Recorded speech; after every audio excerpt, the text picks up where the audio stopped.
আজকে মডেল 7-এর প্রশ্নগুলোর সমাধান করব।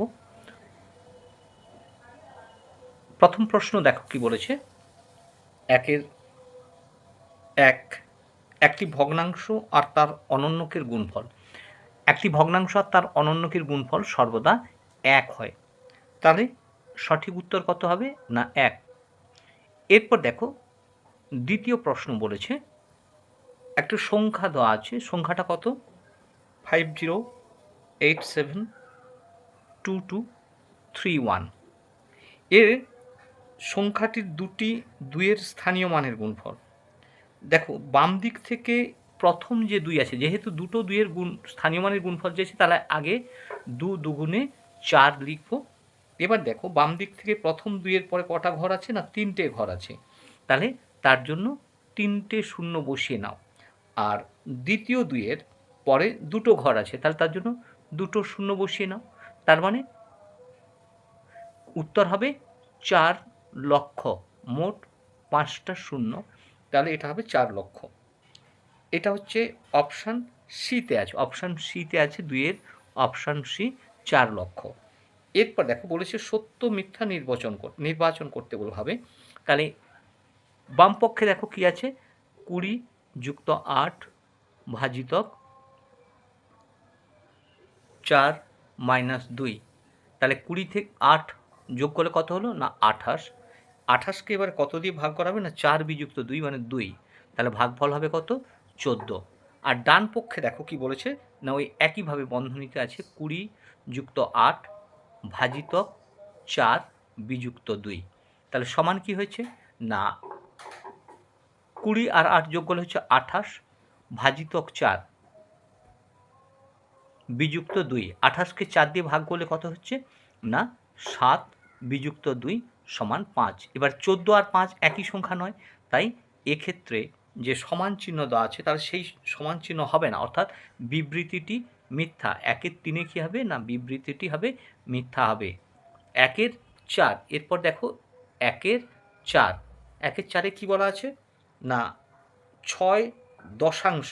6 দশাংশ, দশাংশ মানে কি হচ্ছে? না দশাংশ মানে হচ্ছে 10 আর অংশ। তাহলে 10 অংশ মানে ভাগ করতে হয়, তাহলে দশাংশ মানে 1-এর 10। এবার 6 দশাংশ বলেছে, তার মানে কী হবে?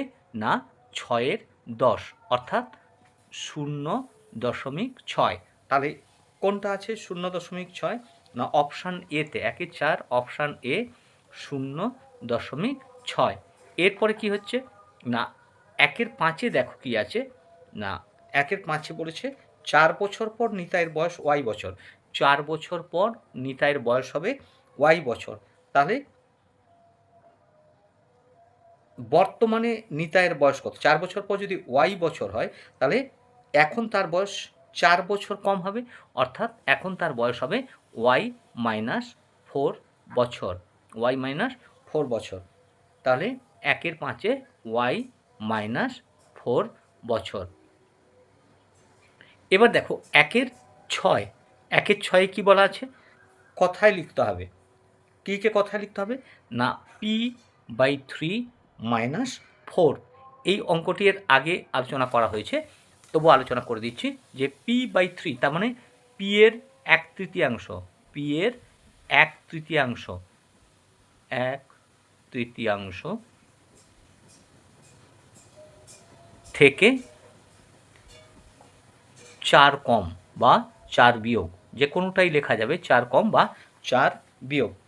এবার দেখো 170 ডিগ্রি কোণটা কী হবে জানতে চেয়েছে।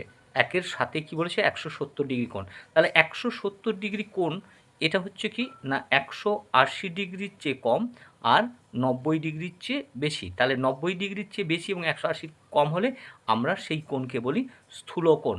তাহলে 170 ডিগ্রি কোণটা কী হবে? না স্থূল কোণ। 170 ডিগ্রি কোণটা হবে স্থূল কোণ। এবার দেখো 1-এর 8, 1-এর 8-এ কী আছে? 1-এর 8-এ বলছে একটি ত্রিভুজের দুটি কোণের প্রত্যেকটির মান 60 ডিগ্রি। তার প্রত্যেকটা কোণের মান 60 ডিগ্রি যদি হয়, তাহলে কোণ দুটোর সমষ্টি কত হবে? না 2 গুণিতক 60 ডিগ্রি সমান 20 ডিগ্রি। আর ত্রিভুজের 3টে কোণের যোগফল কত হয়? 180 ডিগ্রি। তাহলে তৃতীয় কোণের মান কত হবে?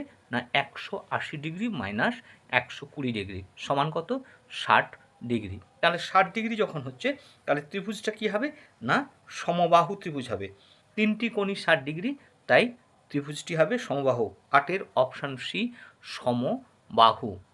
ত্রিভুজটি হবে সমবাহু। এরপর দেখো 1-এর 9। 1-এর 9-এ কী আছে? না 4 সেমি, 3 সেমি ও 7 সেমি। তাহলে 4 যুক্ত 3 সমান কত হচ্ছে? 7। সমান কি? এটাই হচ্ছে বড় বাহুর মাপ। এটি হচ্ছে বড় বাহুর মাপ। তাহলে বড় বাহুর দৈর্ঘ্য। তাই এক্ষেত্রে ত্রিভুজ অঙ্কন সম্ভব নয়। এক্ষেত্রে ত্রিভুজ অঙ্কন সম্ভব নয়। ত্রিভুজ অঙ্কন সম্ভব নয়। ত্রিভুজ অঙ্কন সম্ভব নয়। এবার দেখো 1-এর 10-এ কী বলেছে?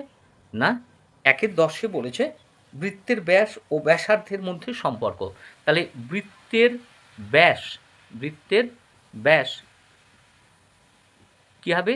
না 2 গুণিতক ব্যাসার্ধ, 2 গুণিতক ব্যাসার্ধ, অথবা আমরা কি লিখতে পারি? অথবা আমরা লিখতে পারি যে ব্যাসার্ধ ব্যাসের অর্ধেক। তাহলে হাফ ইন্টু ব্যাস। আমরা দুটোর যে কোনো একটা লিখতে পারি। তাহলে 1-এর 10-এ কী হচ্ছে? বৃত্তের ব্যাস সমান 2 গুণিতক ব্যাসার্ধ অথবা ব্যাসার্ধ সমান হাফ গুণিতক ব্যাস। 1-এর 11-তে কী বলেছে দেখো?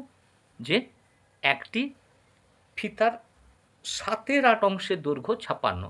তাহলে 7-এর 8 অংশ সমান কত হচ্ছে? না 56 মিটার। 56 মিটার। তাহলে 1 অংশের মান কী হবে? না 1 অংশ সমান 56 গুণিতক এর 7-এর 8-এর অনন্য কত হবে তাহলে? না 8-এর 7। তাহলে 8-এর 7 যদি হয় তাহলে 7 56 কাটলে কত হবে? না 8। তাহলে 8 আসতে 64 মিটার। 64 মিটার। এরপর দেখো বলছে 50-কে রোমান অক্ষরে প্রকাশ করতে হবে। 50-কে রোমান অক্ষরে প্রকাশ করতে হবে। তাহলে 1-এর 12 আমাদের 50-কে রোমান অক্ষরে লিখতে হবে। রোমান অক্ষরে সি মানে কত হয়? না 100 হয়, আর এল মানে হয় 50। তাহলে রোমান অক্ষরে 50-এর বদলে আমরা কী লিখব? এল। হিন্দু আরবিক সংখ্যায় যেটা 50 সেটাকে আমরা রোমান অক্ষরে বলবো এল। তাহলে